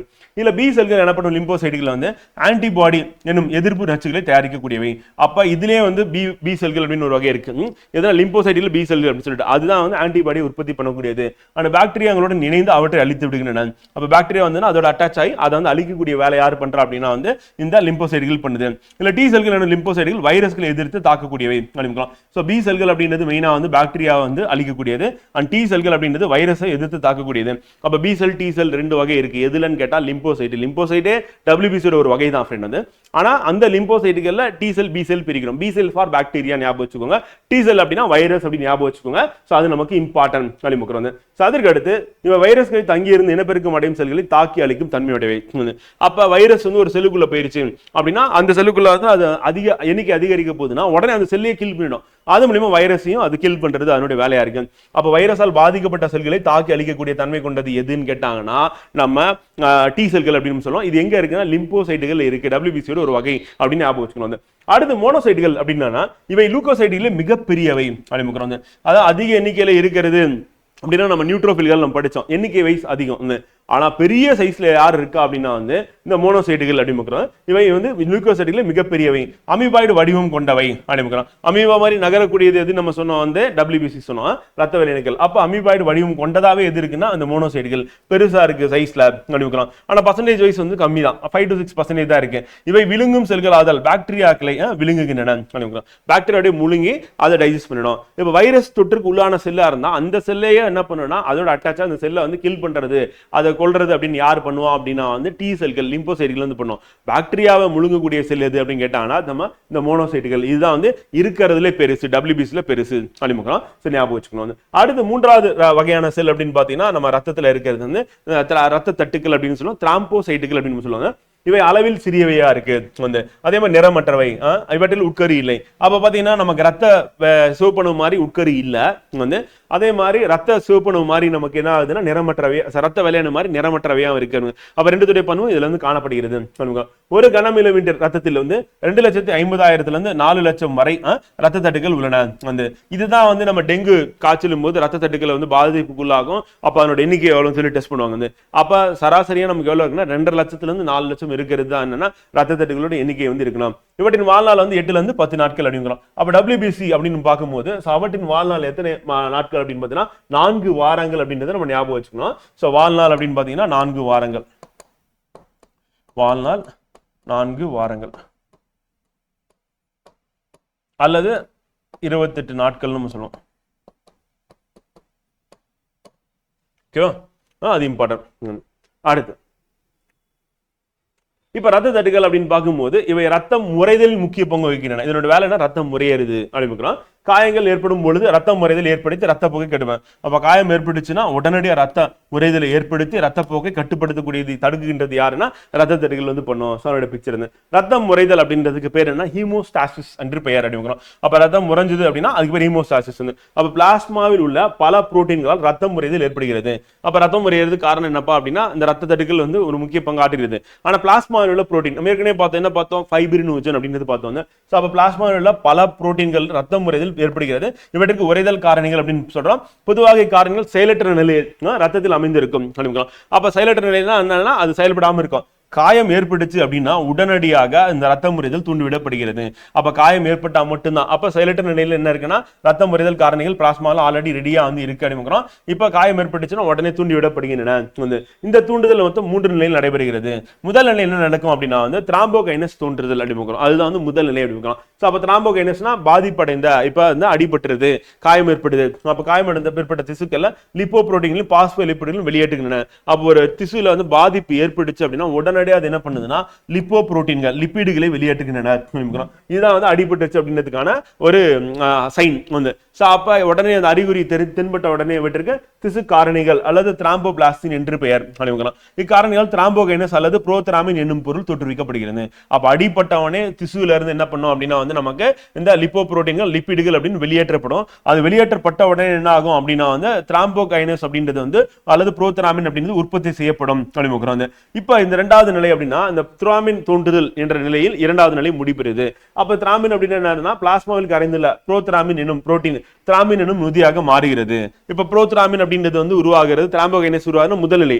அந்த முதல் நிலையில உருவான அந்த நொதி வந்து என்ன ஆகுது அப்படின்னா வந்து கல்லீரல் புரோதராமின் தயாரிப்பில் வைட்டமின் கே உதவுகிறது. அப்ப ஃபர்ஸ்ட் வந்து அந்த புரோதராமின் அப்படின்னு புரோட்டீன் திராமின் என்னும் நொதியாக மாறுகிறது. இப்ப அந்த திராமின் மாறுறதுக்கு வந்து நமக்கு என்ன தேவைன்னா அந்த புரோதராமின் தேவை. இந்த புரோதராமின் அப்படின்னு எங்க உற்பத்தி செய்யப்படுகிறது ஒரிஜினலா அப்படின்னா கல்லீரல்ல. அதுக்கு எந்த வைட்டமின் தேவைப்படும், வைட்டமின் கே தேவைப்படுகிறது அப்படிங்கிறோம். சோ அப்ப அந்த புரோதராமின் தான் என்னவா மாறுதுன்னா அடுத்து திராமினா வந்து மாறுது அப்படிங்கிறோம். சோ அப்ப புரோதராமின் அப்படிங்கிறது ஃபர்ஸ்ட் உற்பத்தி செய்யப்படுகிறது. அது எங்க உற்பத்தி செய்யப்படுகிறது அப்படின்னு சொல்லி கேட்டாலும் கேட்பாங்க. அப்படி கேட்டாங்கன்னா அது வந்து கல்லீரலில் உற்பத்தி செய்யப்படுகிறது அப்படிங்கிறோம். அப்ப எந்த வைட்டமின் உதவியோட அப்படின்னு கேட்டாங்கன்னா வைட்டமின் கே உதவியோட அப்படிங்கிறோம். சோ அப்ப அடிப்பட்ட உடனே நமக்கு என்ன அந்த லிப்பிடுகள் அப்படின்னு திசுக்கள் வந்து உற்பத்தி பண்ணது. உடனே கல்லீரல்ல வைட்டமின் கே உதவியோட புரோதராமின் உற்பத்தி செய்யப்பட்டது. இந்த புரோதராமின் அப்படின்றது உற்பத்தி செஞ்ச உடனே முதல் நிலை முடிஞ்சிருது. அப்ப ஃபர்ஸ்ட் ஸ்டேஜ் அப்படின்றது நம்ம வந்து சொல்றது வந்து பாத்தீங்கன்னா கல்லீரல் வைட்டமின் கே வந்து புரோதராமின் உருவாகுது ஃபர்ஸ்ட் ஸ்டேஜ். செகண்ட் ஸ்டேஜ் அப்படின்றது வந்து இரண்டாவது நிலை அப்படின்னு நம்ம எடுத்துட்டோம் அப்படின்னா வந்து பாத்தீங்கன்னா சோ அதுல திராமின் அப்படின்றது உருவாகுதல் அப்படிங்கிறோம். அப்ப என்ன பயன்படுகிறது அப்படின்னா வந்து பாத்தீங்கன்னா நமக்கு அந்த புரோதராமின் அந்த புரோதராமினோஸ் அப்படின்ற கால்சியத்தோட உதவியுடன் திராமினா வந்து மாறுது. அப்ப மெயினா வந்து கால்சியம் அப்படின்றது உதவியோட நம்ம என்ன பண்றோம்னா அந்த புரோதராமின் அப்படின்றது திராமினா வந்து மாறுது அப்படின்னு பாக்குறோம். சோ அது நமக்கு இம்பார்ட்டன்ட். அடுத்து மூன்றாம் நிலை என்ன அப்படின்னா இந்த திராமின் எதுக்கு யூஸ் ஆகுதுன்னா ஏற்கனவே நம்ம ஃபைப்ரினோஜன் அப்படின்றது பிளாஸ்மால இருக்கக்கூடிய புரதம் அப்படின்னு பார்த்தோம். சோ அதை வந்து என்னன்னா ஃபைப்ரினா இது வந்து மாத்தி விட்டுருது வந்து. சோ அப்ப பிளாஸ்மாவில் கரைந்துள்ள ஃபைப்ரினோஜன் என்னும் புரதம் வந்து பாத்தீங்கன்னா என்ன ஆகுது அப்படின்னா கரையா புரோட்டீன் ஆகிய ஃபைப்ரின் என்னும் பொருளாக மாறும் அப்படின்னு. அப்ப ஃபைப்ரினா மாறின உடனே என்ன ஒரு வலையா வந்து மாறுது. அந்த வலைப்பின்னலை ஏற்படுத்துது. அப்ப ரத்தம் அப்படின்றது வெளியேறாம தடுத்துருது. சோ அப்ப ஃபைப்ரின் நார் அமைப்புடையது. இந்நார்கள் உறைதலில் ஒரு வலைப்பின்னல் அமைப்பை தோற்றுவிக்கின்றன அப்படின்னு. சோ அது நமக்கு இம்பார்ட்டன்ட். சோ அப்ப நமக்கு 3 ஸ்டேஜ்ல நமக்கு என்ன கேட்பாங்க அப்படின்னா கேள்வியா வந்து பாத்தீங்கன்னா ரத்தம் உறைதலுக்கு காரணமான செல் எதுன்னு கேட்டா ரத்த தட்டுகள் நமக்கு தெரியும். சோ அது ரத்த தட்டுகள் அப்படின்னு ரத்தம் முறையே காரணமானது அப்படின்னு. அடுத்து வந்து பாத்தீங்கன்னா கல்லீரல் அப்படின்றது நமக்கு ரத்தம் முறையில் பங்கேற்கக்கூடிய உறுப்பு அப்படின்னு. வைட்டமின் அப்படின்றதுக்கே வந்து பாத்தீங்கன்னா ரத்த முறையில் காரணமான வைட்டமின் அப்படின்னு. ரத்த முறையில் காரணமான நமக்கு மினரல் அப்படின்னும் போது நமக்கு கனிமம் என்னன்னு கேட்டாங்கன்னா கால்சியம் அப்படின்னு. அதே மாதிரி புரதம் என்ன அப்படின்னு கேட்டாங்க அப்படின்னா வந்து ஃபைப்ரினோஜன் அப்படின்னு. சோ அப்ப ரத்த முறையில் காரணமான புரதம் என்னன்னு கேட்டா அப்ப நமக்கு எப்படி கேள்வி கேட்பாங்க அப்படின்னா ஃபர்ஸ்ட் ஆரம்பிக்கும் போது ரத்தம் முறைதலுக்கு காரணமான செல் எதுன்னு கேட்டாங்கன்னா ரத்த தட்டுகள். சோ அதுதான் வந்து என்ன பண்ணுதுன்னா நமக்கு அந்த ரத்தம் முறைதல் அப்படின்றத ஸ்டார்ட் பண்ணி விடுது, இனிஷியேட் பண்ணி விடுது. அப்ப அடிப்பட்ட உடனே என்னன்னா அந்த திசுக்கள்ல என்ன ஆகுனா அந்த லிப்பிடுகள் அப்படின்றது உற்பத்தி அப்படின்றது ஆரம்பிக்கிறது. இது வந்து திராம்போகைனஸ் அப்படின்றது தோன்றுதல் அப்படின்னு சொல்லி சொல்லுவாங்க. இது என்ன பண்ணும் அப்படின்னா வந்து அந்த கல்லீரல் மற்றும் வைட்டமின் கே வந்து புரோதராமின் அப்படின்னு உற்பத்தி செய்யறது காரணமா இருக்கு அந்த திராம்போகைனஸ் அப்படின்னு. சோ அடுத்து இந்த புரோதராமினஸ் அப்படின்றதும் அந்த கால்சியம் ஒன்னா சேர்ந்து திராமின் அப்படின்னு உற்பத்தி பண்ணுது. இந்த திராமின் தான் ஏற்கனவே ரத்தத்துல நம்ம ஃபைப்ரினோஜன் அப்படின்ற புரதம் வந்து காணப்படுகிறது பிளாஸ்மால. அது கரையாத ஃபைப்ரினாக மாற்றுது அப்படின்னு. அப்ப ஃபைப்ரினோஜன் அப்படின்னா ஃபைப்ரினா மாறுறது தான் ஃபைனல் ஸ்டேஜ் அப்படின்னு. இந்த ஃபைப்ரின் தான் என்ன பண்ணுதுன்னா நம்ம வலைப்பின்னல் அமைப்பை ஏற்படுத்துகிறது அப்படின்னு. அப்ப நம்ம கேள்வி எப்படி கேட்பாங்கன்னா செல்லுன்னு கேட்டா நமக்கு ரத்த தட்டுக்கள் திராம்போசைட்ஸ் அப்படின்னு பார்க்குறோம். உறுப்பு கேட்டா கல்லீரல், வைட்டமின் கேட்டாங்கன்னா கே வந்து, மினரல் கனிமம் கேட்டாங்கன்னா கால்சியம் வந்து, அதே புரதம் அப்படின்னு கேட்டாங்கன்னா ஃபைப்ரின் வச்சு நடிக்கிறோம். இந்த 5மே வந்து ரத்த முறைய காரணமான பொருட்கள் அப்படின்னு பார்க்குறோம். அது இம்பார்ட்டன்ட் நடிக்கும். அடுத்து திராம்போசிஸ் அப்படின்னு என்னன்னா ரத்தம் முறைதல். இப்படி ரத்தம் முறையுது அப்படின்னா வந்து ரத்த குழாயினால் ரத்தம் முறைதலுக்கு திராம்போசிஸ் என்று பெயர் வந்து. ரத்தம் முறையக்கூடாது, அப்படி உடையாம தடுக்கிறதுக்கு தான் நமக்கு எது தேவைப்படுதுன்னா ஹீப்பாரின் அப்படின்ற பொருள் தேவைப்படுகிறது. நம்ம ஏற்கனவே வந்து பார்த்தோம். இப்ப நம்ம ரத்த குழாயில ரத்தம் முறைஞ்சா அதுக்கு பேர் என்னன்னா திராம்போசிஸ் அப்படின்னு பேரு. அப்ப ரத்த குழாயில ரத்தம் முறைஞ்சிருச்சு அப்படின்னா என்ன ஆகும்? அப்ப ரத்தம் வெளியேறுது, அந்த ரத்த ஓட்டத்தை அது வந்து தடுத்துரும் அப்படின்னு. சோ அப்ப குழாயில் ரத்தம் முறைந்து திராம்போஸ் அப்படின்ற நிலை உருவாச்சு அப்படின்னா அது இயற்கைக்கு மாறான நிலையாகும். இதனால என்னன்னா இதே தசை தமனிகள் ரத்த கட்டி ஏற்படின் அதற்கு கரோனரி திராம்போசிஸ். அப்ப இதே தசைகளுக்குள்ள தமனி இருக்கு அப்படின்னா, இப்ப இதயம் இருக்கு அப்படின்னா அது தசைகளுக்கு போறது. இதயம் 4 அறைனா உள்ள போறது வெளியே வர்றது அது வேற வந்து. அது இதயத்தோட தசைகளுக்கு போகக்கூடியது அப்படின்னும் போது அந்த தசையில அடைப்பு ஏற்பட்டுச்சு, இல்லைன்னா அந்த தசையில வந்து அந்த ரத்தம் முறைஞ்சு அதனால அடைப்பு ஏற்படுச்சு, அதுக்கு வந்து கரோனரி திராம்போசிஸ் என்று பெயர் சொல்லிக்கிறோம். இதுக்கு வந்து மாரடைப்பு என்று பெயர் வந்து. அப்ப இதே தசைகளுக்கு போறது, இதே அறைகளுக்கு போறது வேற, இதே தசைகளுக்கு போறது வேற. இதே அறைகளுக்கு போறதுன்னா ரத்தம் உள்ள போயிட்டு வெளியே வந்துடும். ஏன்னா பெரிய பெரிய குழாய்கள், அங்க அடைப்பு நடக்கவே நடக்காது. இதே அறைகளுக்கு போறது வெளியேறதுன்னு. இதே தசைகளுக்கு போறது அப்படின்னா வந்து சிறிய குழாய்களா இருக்கும், தமனியா இருக்கும். அந்த தமனியில என்னன்னா நமக்கு ரத்தம் முறைந்து காணப்பட்டுச்சு அப்படின்னா அதுக்கு பேரு தான் என்ன சொன்னா திராம்போசிஸ் அப்படின்னு. அப்ப அந்த திராம்போசிஸ் அப்படின்னும் போது என்னன்னா கரோனரி திராம்போசிஸ் மாரடைப்பு அப்படின்னு. அது மூளைக்கு செல்லக்கூடிய பகுதியில நமக்கு இதே மாதிரி தமனியில வந்து பாத்தீங்கன்னா ரத்த கட்டி இருந்தது அப்படின்னா அதனால என்ன ஏற்படும்? பக்கவாதம் ஏற்படும். அது வந்து செரிப்ரல் திராம்போசிஸ் அல்லது ஸ்ட்ரோக் ஏற்படும்.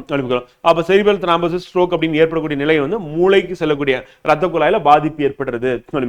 அது நமக்கு இம்பார்ட்டன்ட் ஞாபகம் வச்சுக்கணும். ரத்த கட்டியின் ஒரு சிறிய துணிக்கை ரத்த ஓட்டத்தில் இடம்பெயர்ந்தால் அதுக்கு பேர் என்ன? எம்போலஸ் அப்படின்னு சொல்லி சொல்லுவோம். அதாவது நல்ல பெரிய கட்டியா இருக்கு, அடைப்பு ஏற்பட்டுச்சுன்னா அதுக்கு தான் கரோனரி திராம்போசிஸ் அப்படின்னு பார்த்தோம். அதே மாதிரி செரிப்ரல் திராம்போசிஸ்னா மூளையில ஏற்படுறது. அது சிறிய துணிக்கையா உடைஞ்சிருது, அது வந்து ரத்தத்துல நகர்ந்துகிட்டே இருக்கு அப்படின்னா அதுக்கு பேர் என்னன்னா எம்போலஸ் அப்படிமுக்கிறோம். இந்த ரத்த ஓட்டத்தில் தடை ஏற்படும், உடல் பாதிப்புகள் தோன்றுவதற்கான வாய்ப்பு இருக்கு அப்படிமுக்கிறோம் சிறிய துணிக்கையா இருந்தா. அப்ப திராம்போசிஸ் அண்ட் எம்போலஸ் அப்படிங்கிறது ரத்த கட்டி தான் குறிக்குது.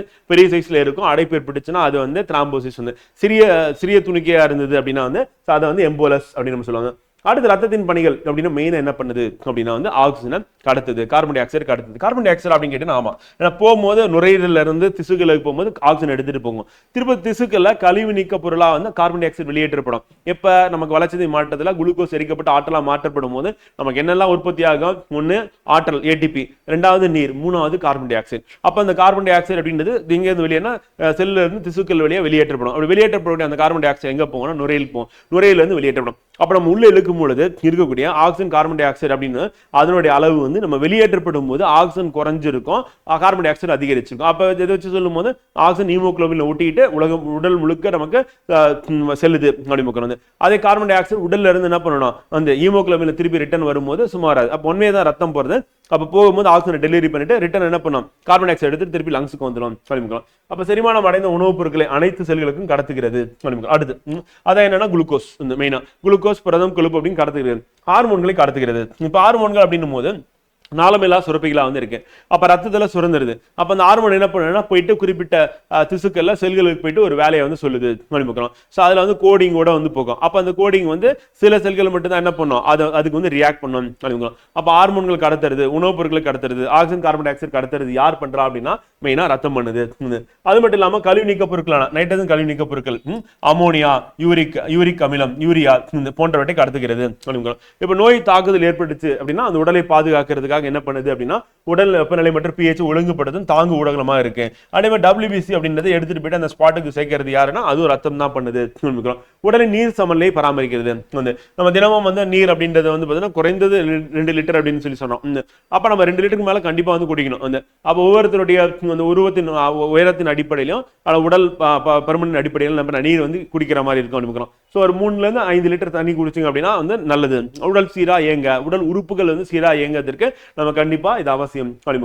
அடுத்து அனிமியா அப்படின்னா ரத்த சிவப்பணுக்களின் எண்ணிக்கை குறையும். அப்ப அனீமியா அப்படின்னு வந்துச்சுனாவே ரத்த சிவப்பணுக்களின் எண்ணிக்கை குறைதல் அப்படின்னு பார்க்கலாம். லூகோசைட்டோசிஸ் அப்படின்னா வந்து பாத்தீங்கன்னா லூகோசைட்டோசிஸ் அப்படின்னும் போது அதிகரித்தல், யாருன்னா ரத்த வெள்ளை அணுக்கள் வந்து குறைதல், எதுனா ரத்த சிவப்பணுக்கள் அனிமியா வந்து. அது லூகோஃபினியா அனிமியா மாதிரி லூகோஃபினியா அப்படின்னும் போது ரத்த வெள்ளை அணுக்கள் குறைதல் அப்படின்னு பார்க்கிறோம். திராம்போசைட்டோபினியா அப்படின்னும் போது என்ன ரத்த தட்டுக்கள் குறைதல் அப்படின்னு பார்க்கிறோம். சோ அப்ப ஃபினியா அப்படின்னு வந்துச்சுனாவே நமக்கு என்னன்னா மியா ஃபினியா மினியா ஃபினியா அப்படின்னு வந்துச்சுன்னா நம்ம குறைதல் எடுக்கணும். சைட்டோசிஸ்னா அதிகரித்தல் அப்படின்னு பார்க்கிறோம். சோ அப்ப அனீமியா அப்படின்னும் ரத்த சிவப்பணு வந்து குறைதல் வந்து. லூகோஃபினியா அப்படின்னு ரத்த வெள்ளை அணுக்கள் குறைதல் வந்து. திராம்போசைட்டோபினியா அப்படின்னு ரத்த தட்டுக்கள் குறைதல் வந்து. லூகோசைட்டோசிஸ்னா ரத்த வெள்ளை அணுக்கள் அதிகரித்தல் அப்படின்னு நம்ம ஞாபகம் வச்சுக்கணும். சோ அது நமக்கு எக்ஸாம் பாயிண்ட் ஆஃப்ல இம்பார்ட்டன்ட் வந்து. அடுத்து ரத்த நாளங்கள், தமனிகள் மற்றும் சிரைகள். ரத்தத்தை கடத்தக்கூடிய கிளைத்த வலைப்பின்னல் அமைப்புடைய குழாய்கள் தான் ரத்த நாளங்கள் அப்படின்னு. ரத்தத்தை கடத்துறது ஒண்ணு என்னன்னா தமனிகள், ரெண்டாவது என்னன்னா சிரைகள், மூன்றாவது ரத்த நுண் நாளங்கள் தந்துதிகள் அப்படின்னு பார்க்கிறோம். இது வந்து பல கிளைகளா பிரியும். இப்போ உதாரணத்துக்கு தமனிகள் அப்படின்றது வந்து பாத்தீங்கன்னா பல கிளைகளா பிரிஞ்சு ரத்த தந்துதிகளா மாறும். ஸோ அந்த ரத்த தந்துதிகள் எங்க போகும்? திசுக்குள்ளுக்குள்ள போகும். திசுக்குள்ளுக்குள்ள போயிட்டு நமக்கு ஆக்சிஜன் குளுக்கோஸ் எல்லாம் டெலிவரி பண்ணிட்டு திருப்பியும் அந்த ரத்த தந்துதிகள் அப்படின்றது என்னன்னா ஒன்னா சேர்ந்து என்னவா மாறும்னா சிறையா வந்து மாறும். அந்த சிறை வந்து ஆக்சிஜன் இல்லாத கார்பன் டை ஆக்சைடு இருக்கக்கூடிய ரத்தத்தை எடுத்துட்டு நுரையீரலுக்கு வந்து போகும்.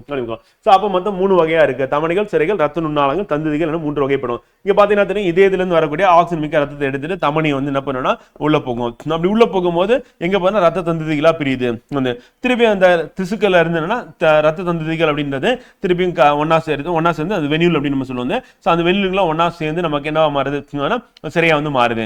அப்ப அந்த இங்க வந்து கார்பன் டை ஆக்சைடு இருக்கக்கூடிய ரத்தமா வந்து அடுத்து வந்து இங்க திசுக்கள் இருந்து வெளியேற்றப்படும். எங்க போகுதுன்னா இதயத்துக்கு வந்து போகுது. ஸோ அப்ப ரூட் இதுதான். அப்ப நடுவில் இங்க என்னன்னா திசு இருக்கு, உறுப்பு இருக்கு, அந்த உறுப்புக்குள்ள திசு இருக்கு, திசுக்குள்ள செல்கள் இருக்கு அப்படின்னு. ரத்த நாளங்கள், தமனிகள், சிரைகள் அப்படின்னு பார்க்கும்போது தமனிகள் தடித்து மீளும் தன்மை பெற்ற குழாய்களா வந்து இருக்கு அப்படின்னு. அப்ப தடித்த மீளும் தன்மை பெற்றது அப்படின்னு. அப்ப எக்ஸ்பாண்ட் ஆகுறது பிரஷருக்கு தகுந்த மாதிரி. இவ ரத்தத்தை இதயத்தில இருந்து பல்வேறு உறுப்புகள் எடுத்து இதயத்தில இருந்து நம்ம பல்வேறு உறுப்புகளுக்கு எடுத்துட்டு போனா அது வந்து தமனின்னு சொல்லுவோம். அது என்ன பண்ணும்? ஆக்சிஜன் மிக்க ரத்தத்தை எடுத்துட்டு போகுது அப்படின்னு வந்து. அதே மாதிரி நமக்கு உடல்ல பல்வேறு திசுக்கள் இருந்து இதயத்துக்கு எடுத்துட்டு வந்தா அது வந்து சிரைன்னு சொல்லுவோம். இப்ப நுரையீரல் தமனியை தவிர மற்ற அனைத்து தமனிகளும் ஆக்சிஜன் மிகுந்த ரத்தத்தை எடுத்து செல்லும். நுரையீரல் தமனின்னு என்ன அர்த்தம்னா நமக்கு இதயத்துல இருந்து, இதயம் 4 அறைன்னு சொல்லுவோம் ஃப்ரெண்ட். அந்த 4 அறையில வந்து பாத்தீங்கன்னா நமக்கு வலது வென்ட்ரிக்கிள் இருந்து ஆக்சிஜன் இல்லாத ரத்தம் அப்படின்றது கார்பன் டை ஆக்சைடு இருக்க ரத்தம் வந்து எங்க போகும் அப்படின்னா வந்து நமக்கு நுரையீரலுக்கு போகும் அப்படின்னு. சோ அப்ப நுரையீரலுக்கு கொண்டு போயிட்டு ரத்தத்தை கொண்டு போய் சேர்க்கறது யாரு அப்படின்னா வந்து பாத்தீங்கன்னா நமக்கு இந்த நுரையீரல் தமனி. அதாவது ஒரு உறுப்புக்குள்ள என்டர் ஆச்சுன்னா அது வந்து தமனின்னு சொல்லுவோம். இப்ப நுரையீரல் உறுப்புக்குள்ள என்டர் ஆகுது, ஆனா நுரையீரல் தமனி. ஆனா இங்க என்ன இருக்கு அப்படின்னா வந்து பாத்தீங்கன்னா கார்பன் டை ஆக்சைடு ரத்தம் இருக்கு. அப்ப கார்பன் டை ஆக்சைடு இருக்கிற ரத்தம் ஆக்சிஜன் இல்லாதவங்க. அப்ப நுரையீரல் தமனியை தவிர மற்ற அனைத்து தமனிகளும் என்ன சொன்னா ஆக்சிஜன் மிகுந்த ரத்தத்தை எடுத்து செல்லும். ஏன்னா எல்லா உறுப்புகளுக்கும் ஆக்சிஜன் மிகுந்த ரத்தம் தான் போகும். ஆனா நுரையீரலுக்கு மட்டும் ஆக்சிஜன் இல்லாத ரத்தம் போகுது. அப்ப எல்லா உறுப்புகளுக்கும் போறத கூட நம்ம என்ன சொல்லணும்னா அந்த குழாய் வந்து தமனின்னு சொல்லுவோம். ஆனா நுரையீரலுக்கு போகக்கூடிய அந்த குழாய் வந்து நுரையீரல் தமனி தான், ஆனா ஆக்சிஜன் இல்லாத. காரணம் ஆக்சிஜன் மிக்ஸ் ஆகிற இடமே நுரையீரல் தான். அப்ப நுரையீரல் தமனி மட்டும் ஆக்சிஜன் குறைந்த ரத்தத்தை நுரையீரலுக்கு எடுத்து செல்கிறது. அப்ப ஆக்சிஜன் குறைந்த ரத்தத்தை எடுத்து செல்லக்கூடிய ஒரே ஒரு தமனி எதுன்னு கேட்டானா அது நுரையீரல் தமனி. அடுத்த சிரைகள் அப்படின்னு பார்க்கும்போது இது வந்து மெல்லிய சோறாலான மீள்தன்மை அற்ற குழாய்கள். அது வந்து தடித்த மீள்தன்மை உடையது. இது மீள்தன்மை அற்றது அப்படின்னு. அப்ப மீள்தன்மை உடையதுன்னா தமனி, மீள்தன்மை அற்றது அப்படின்னா வந்து சிறை வந்து அது வந்து தடித்த, இது வந்து மெல்லிய அப்படின்னு. ஏன்னா அதுல ஹை பிரஷர்ல பிளட் எங்க போகும் அப்படின்னா உடல் முழுக்க வந்து போகுது அப்படின்னு. அதனால அது தடித்து இருக்கு, மீள்தன்மை கொண்டதா இருக்கு. பல்வேறு உறுப்புகள் இருந்து இதயத்துக்கு ரத்தத்தினை கொண்டு வருகின்றன. பல உறுப்புல இருந்து இதயத்துக்கு ரத்தத்தை கொண்டு வந்துச்சுன்னா அது வந்து சிறை. இதயத்துல இருந்து பல்வேறு உறுப்புகளுக்கு ரத்தத்தை கொண்டு போச்சுன்னா அது வந்து தமனி சொல்லுவோம். நுரையீரல் சிறையினை தவிர மற்ற அனைத்து சிறைகளும் ஆக்சிஜன் குறைந்த ரத்தத்தை எடுத்து செல்கின்றன. அப்ப நுரையீரல் சிறையினை தவிர மற்ற அனைத்து சிறைகளும் அனுப்புகிறோம். இது வந்து ஆக்சிஜன் குறைந்த ரத்தத்தை எடுத்து செல்லக்கூடியதா இருக்கு அனுப்புகிறோம். நுரையீரல் சிறை மட்டும் ஆக்சிஜன் மிகுந்த ரத்தத்தை நுரையீரல் இருந்து இதயத்திற்கு எடுத்து வருகிறது அனுப்புகிறோம். அப்ப நுரையீரல் சிறை மட்டும் தான் என்ன பண்ணுதுன்னா ஆக்சிஜன் மிகுந்த ரத்தத்தை வந்து நமக்கு நுரையீரல் இருந்து இதயத்துக்கு எடுத்து வருது. நம்ம ஏற்கனவே சொல்லலாம் ஒரு உறுப்புக்குள்ள என்ட்ரானா அது வந்து தமனி. இப்ப கார்பன் டை ஆக்சைடு உள்ள ரத்தமா போகுது. திருப்பி என்ன பண்ணுதுன்னா இது வந்து ஆக்சிஜன் மிகுந்த ரத்தம் வந்து எங்க இருந்ததுன்னா அதே நுரையீரல் இருந்து நமக்கு வெளியேற்றப்படுகிறது. அப்ப நுரையீரல் இருந்து வெளியேற்ற ஆக்சிஜன் மிகுந்த ரத்தம் அப்படின்னு எங்க போகுது அப்படின்னா நம்மளுடைய இதயத்துல வந்து இடது ஆரிக்கல்ல ஆக்சிஜன் மிகுந்த ரத்தம் உள்ள போகுது. அப்புறம் ஆக்சிஜன் மிகுந்த ரத்தம் வந்து பாத்தீங்கன்னா இடது வென்ட்ரிக்கல்ல இருந்து வெளியேற்றப்படுகிறது. இதுதான் நம்ம என்ன சொல்லணும்னா பெருந்தமனி அப்படின்னு சொல்லுவாங்க. இந்த பெருந்தமனி எங்க போகும் அப்படின்னு பாத்தீங்கன்னா உடல் முழுக்க போகும் அப்படின்னு.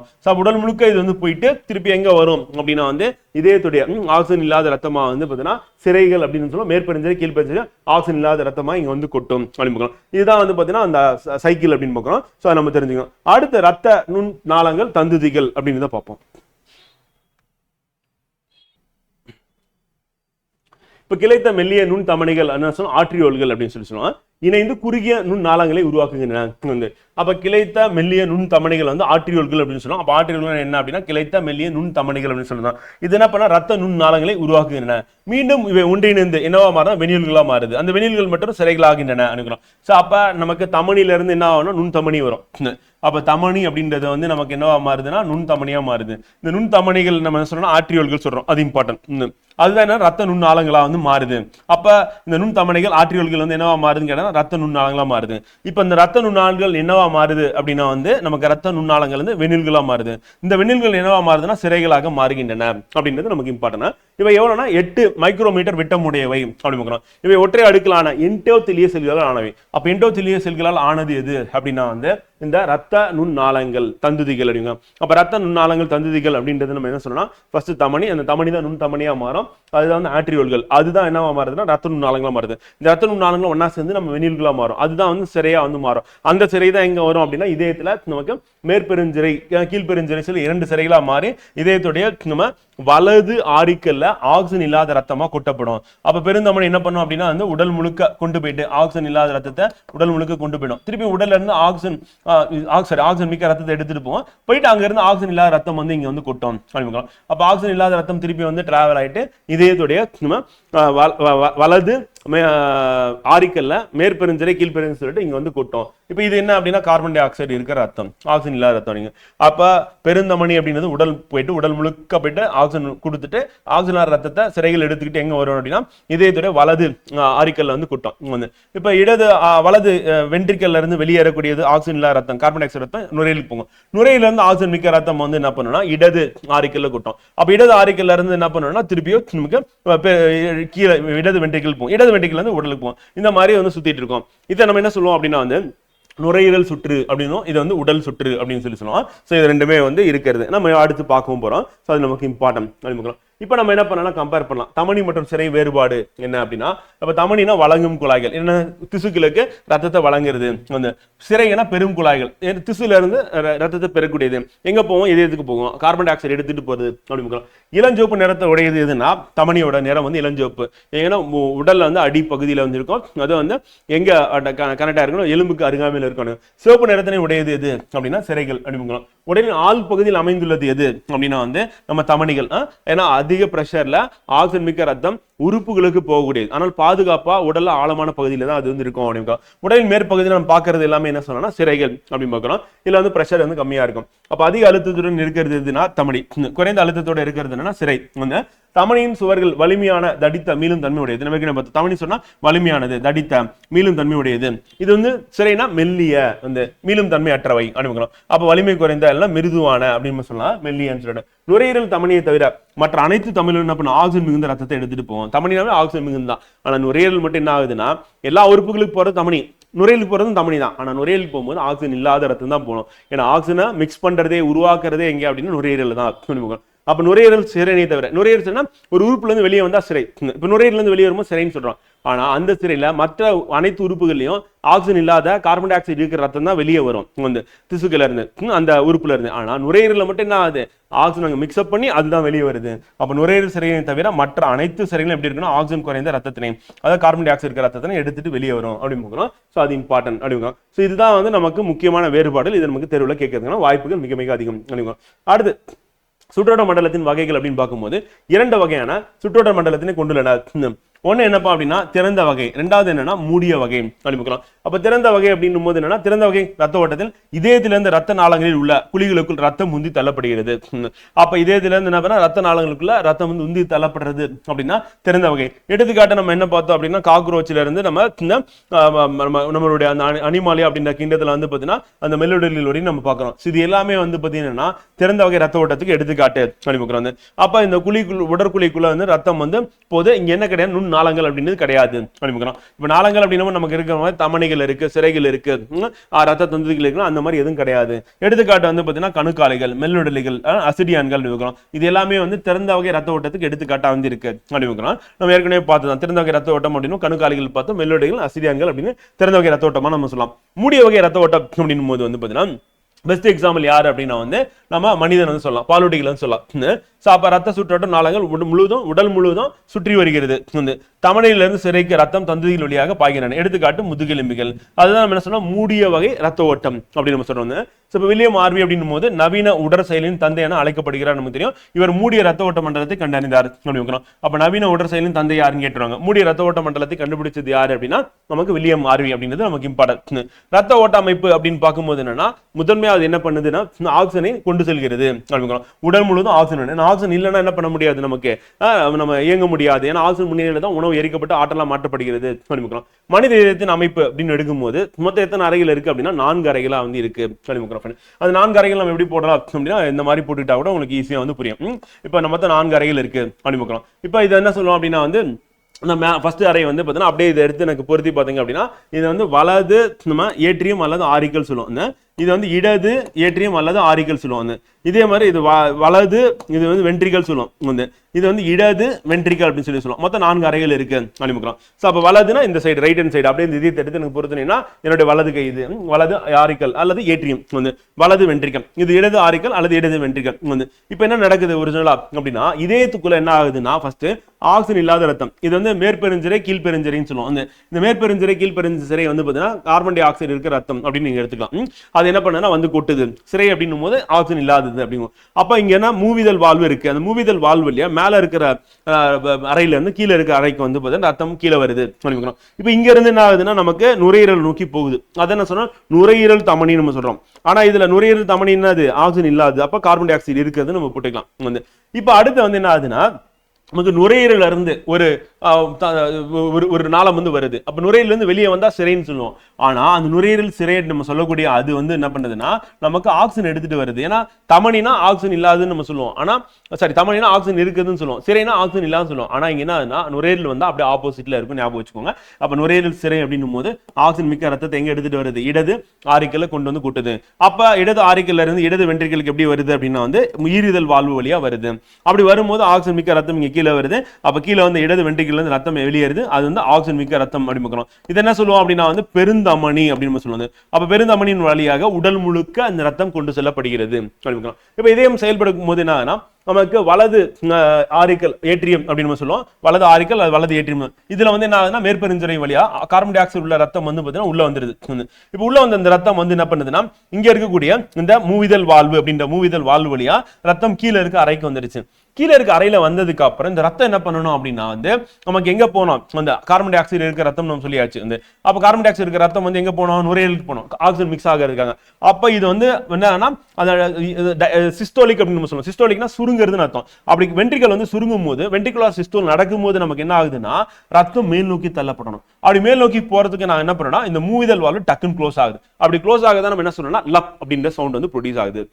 இப்ப மேல் நோக்கி போன அந்த ரத்தம் அந்த போய் முடிச்ச உடனே திருப்பி என்னன்னா வென்ட்ரிகுலர் வந்து டயஸ்டோல், வென்ட்ரிகுலர் வந்து தளர்ச்சி அடையுது. தளர்ச்சி அடைஞ்ச உடனே என்ன ஆகும்னா இது வந்து விரிவடைஞ்ச உடனே ரத்தம் பேக் ஃப்ளோ ஆயிடக்கூடாது அப்படின்னு சொல்லிட்டு இங்க ஒரு வால்வு இருக்கு. அது என்ன சொன்னா நம்ம பிறைச்சந்திர வால்வு அல்லது செமிலுனார் வால்வுன்னு சொல்லுவோம். அந்த வால்வு என்ன ஆகுது அப்படின்னா வந்து க்ளோஸ் ஆகுது. அப்பதான் டப்புன்னு சவுண்ட். அப்ப நம்ம இங்க இருக்க ஏட்ரியத்துக்கும் வென்ட்ரிகுலருக்கும் நடுவில் இருக்கக்கூடிய ஒரு வால்வு வந்து க்ளோஸ் ஆகும்போது லப் அப்படின்ற சவுண்டும், அதே வென்ட்ரிகுலர் வந்து டயஸ்டோல்னா தளர்ச்சி அடையும் போது டக்குன்னு பேக் ஃப்ளோ ஆயிடக்கூடாது, ரிவர்ஸ்ல ரத்தம் வந்துடக்கூடாதுன்னு சொல்லிட்டு அது வந்து க்ளோஸ் ஆகுது. அப்ப டப் அப்படின்ற சவுண்ட் ப்ரொடியூஸ் ஆகும். இதே மாதிரிதான் நமக்கு இடது ஏட்ரியம் அப்படின்னு பார்க்கும்போது நமக்கு ஆக்சிஜன் மிக்க ரத்தம் எங்க இருந்து வரும்னா நுரையீரல்ல இருந்து வரும். அப்ப நுரையீரல் சிறை என்ன பண்ணும் அப்படின்னா வந்து நமக்கு ஆக்சிஜன் மிக்க ரத்தத்தை எடுத்துட்டு வருது அப்படிங்கிறோம். எங்க உள்ள நுழையுது அப்படின்னா வந்து நமக்கு இடது ஏட்ரியத்தில் நுழையுது அப்படிங்கிறோம். நுழைஞ்ச உடனே இடது ஏட்ரியத்துல இருந்து கீழே இருக்க இடது வென்ட்ரிகல் அப்படின்னு பார்க்கலாம். அந்த இடது வென்ட்ரிகலுக்கு ரத்தம் வந்து கீழ் நோக்கி வருது. கிராவிட்டில ஆட்டோமேட்டிக்கா வந்துடும். அங்க என்ன வால்வு இருக்குன்னா ஈரிதல் வால்வு இருக்கு, 2 கோடு போட்டு வேண்டியதான். அந்த வால்வு வழியே வருது. வந்ததுக்கு அப்புறம் கீழே இருக்க வென்ட்ரிகல்னா சுருங்குது. அப்படி சுருங்கும் போது என்ன ஆகும்னா ரத்தம் மேல் நோக்கி தள்ளப்படும். அப்படி தள்ளப்படும் ரத்தம் என்ன பண்ணுன்னா நமக்கு பெருந்தமனி வழியா போகணும். ஏன்னா ஆக்சிஜன் மிக்க ரத்தம் சொன்னோமா, அப்ப ஆக்சிஜன் மிக்க ரத்தம் உள்ள வருது, இடது ஏட்ரியத்துல கீழே வந்து இடது வென்ட்ரிகலுக்கு வருது. வந்துட்டு திருப்பி என்ன பண்ணுது, அது பெருந்தமனி வழியா ஆக்சிஜன் மிக்க ரத்தம் உடல் முழுக்க போகணும். அப்ப அது சுருங்கும் போது நமக்கு என்ன ஆகுது அப்படின்னா ரத்தம் வந்து ரிவர்ஸ்ல போயிடக்கூடாது. இந்த ஈரிதல் வால்வு க்ளோஸ் ஆகுது.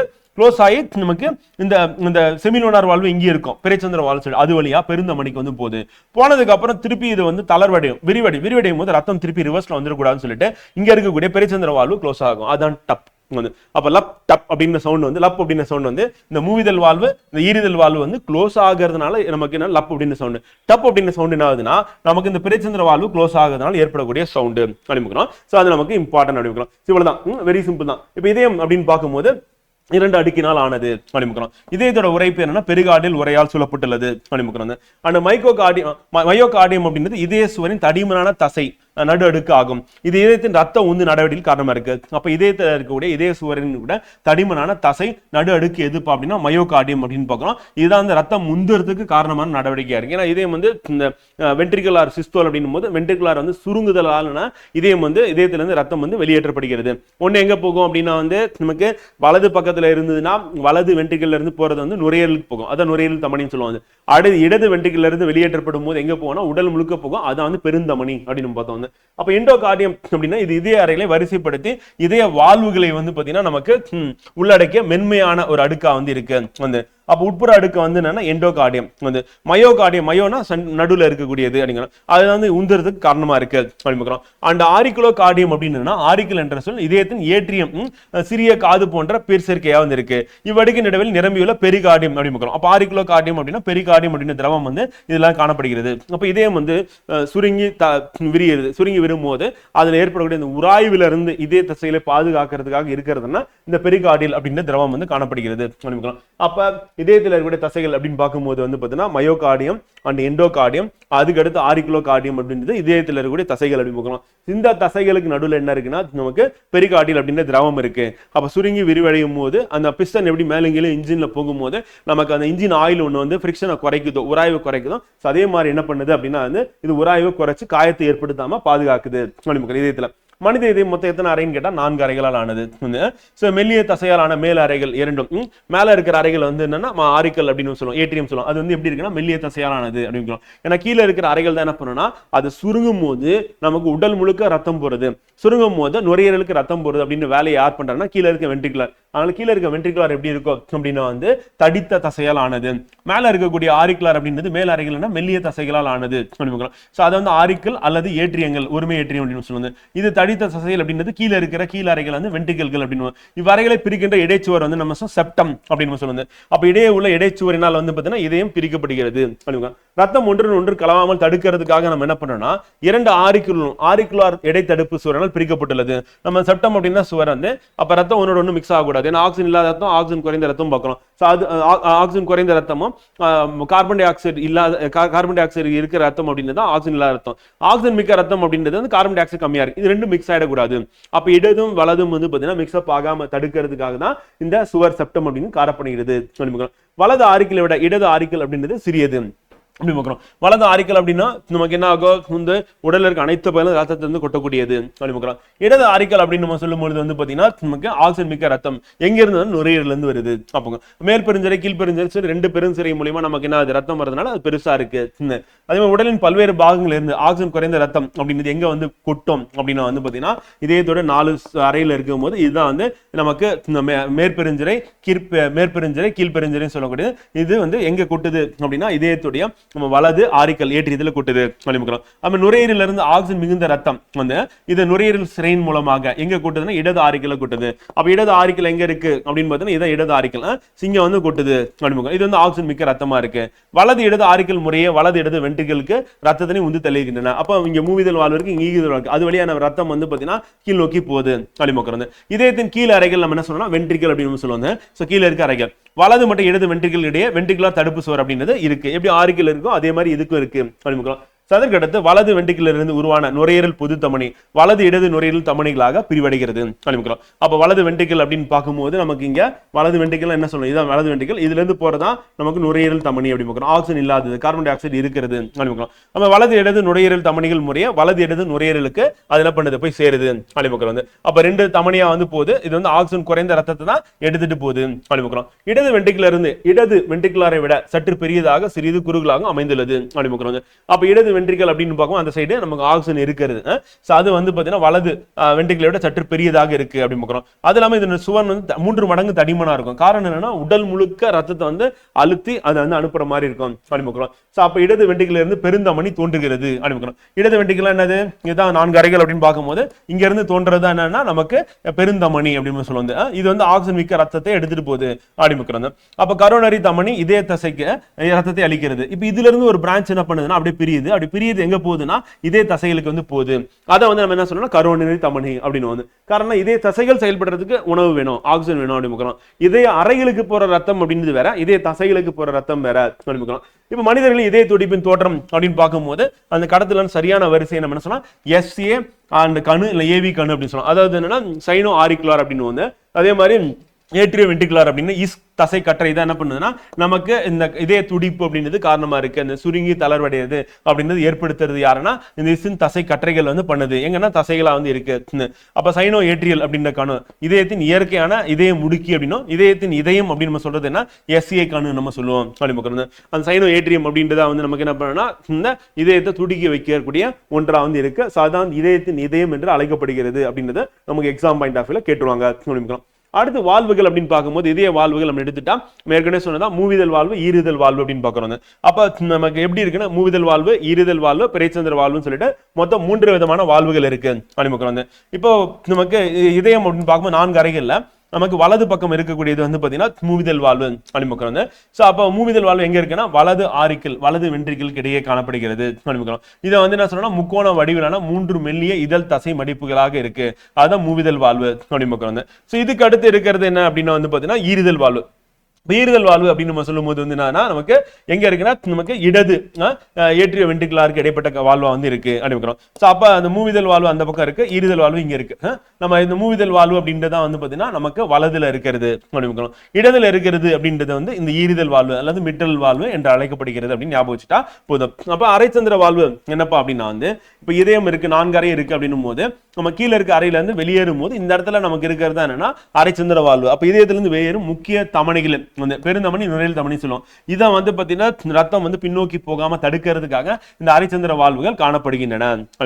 அவை நுரையீரல் மற்றும் நமக்கு பெருந்தமனி அரைச்சந்திர வாழ்வுகள் எனப்படுகின்றன அப்படின்னு சொல்லி பார்க்கிறோம். சோ அந்த பாயிண்ட் நமக்கு வந்து இம்பார்ட்டன்ட் அப்படின்னு. ஓகேங்களா? சோ நம்ம வந்து இந்த இதயத்தின் செயல்பாடுகள் அப்படின்னு எடுத்துட்டோம் அப்படின்னா இதுதான் நமக்கு எக்ஸாம் பாயிண்ட் ஆஃப் இம்பார்ட்டன்ட் பண்ணு. இதனுடைய கண்டினியூஷன் வந்து உடலியங்கள் அப்படின்றத நம்ம நாளை வகுப்புல சந்திப்போம். நன்றி, வணக்கம்.